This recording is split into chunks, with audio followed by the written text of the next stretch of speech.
Okay, welcome back. I'm back with the final steps of the binding process for our art journal today. As you see, I have my stacks all bound together. My two sets of two, which makes 4 pages bound together. From here, we're going to take 2 sets of each of these 4 stacks and bind those together in the same way we did the 2 sets of 2. So let's do that now. I have 2 sets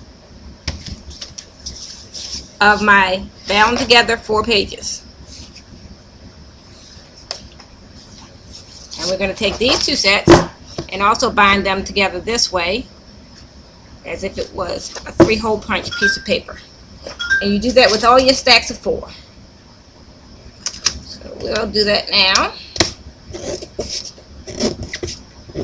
Make sure that the tape is securely held down on your pages because you don't want them slipping or falling apart later. Remember, this art journal is going to be heavily used when you're decorating it and making the pages, and then it'll be heavily used once it's complete and everybody's looking at your wonderful work.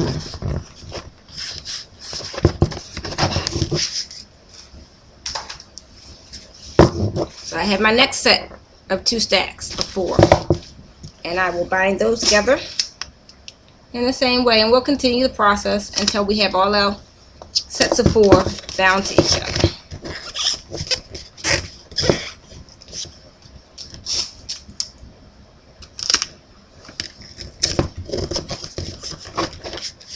Again, just making sure the tape is securely onto the pages. We want our book to be sturdy and strong.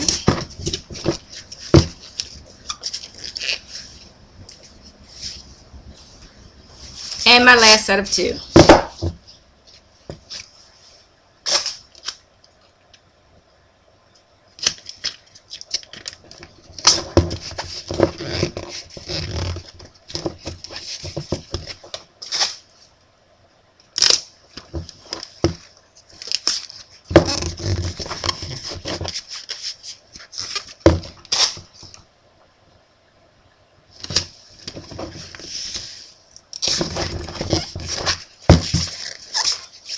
Now, because of the number of pages I've chosen for my art journal, I now have 3 stacks that have 8 pages each.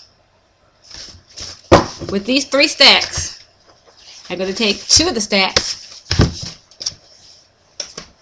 and I'm going to bind these 2 together the same way we've been binding all of the rest of them together, in this manner.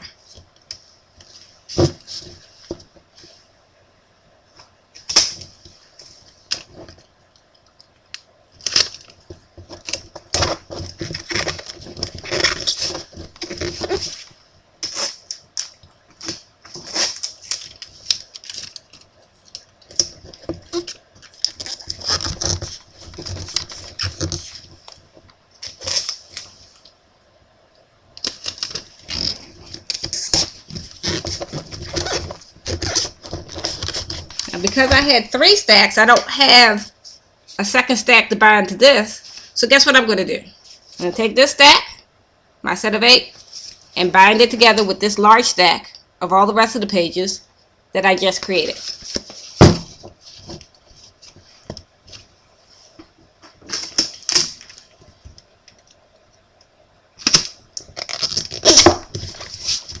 And I like to make my pieces longer and longer as the book gets wider and wider to ensure a good hold.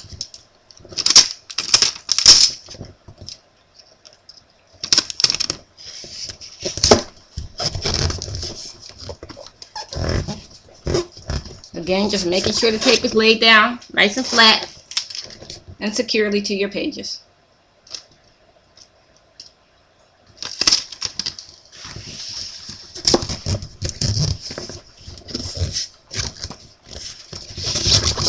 Looky, looky what we have here. A completely bound together book that we can now let our creativity run free and embellish these pages, journal, do whatever comes to mind. Now, one last thing that I'm going to show you before I end the video for today is, now that we have our book bound, we obviously have all these tape pieces hanging down here and tape across here. Nobody wants to see that. Obviously, you're going to lay paper over the front cover and the back cover and embellish it so these pieces won't show. So what do we do to make the spine nice and pretty? What I'm going to be doing is using a piece of sticky back canvas. I've already prepared this with gesso, so it's ready to use. I'm using the sticky back canvas, one, because it's sticky, so it'll be easier for me to cover the binding of my book. But also, it gives me a platform to embellish and decorate my spine before I lay it down. So I'm going to embellish this piece of sticky back canvas, get it all nice, and then I'll just simply take it and lay it here like we did on our lengthwise pieces of tape and bind it over. Trim the edges and I'll be done with the binding. Then I'll just have to lay my front and back cover pages over and embellish. And my art journal will have a great start. I hope you enjoyed today's tutorial on how to bind a book non-traditionally that you can use as your art journal. We will be having more and more videos on art journaling and on the beauty of creating freely. Enjoy.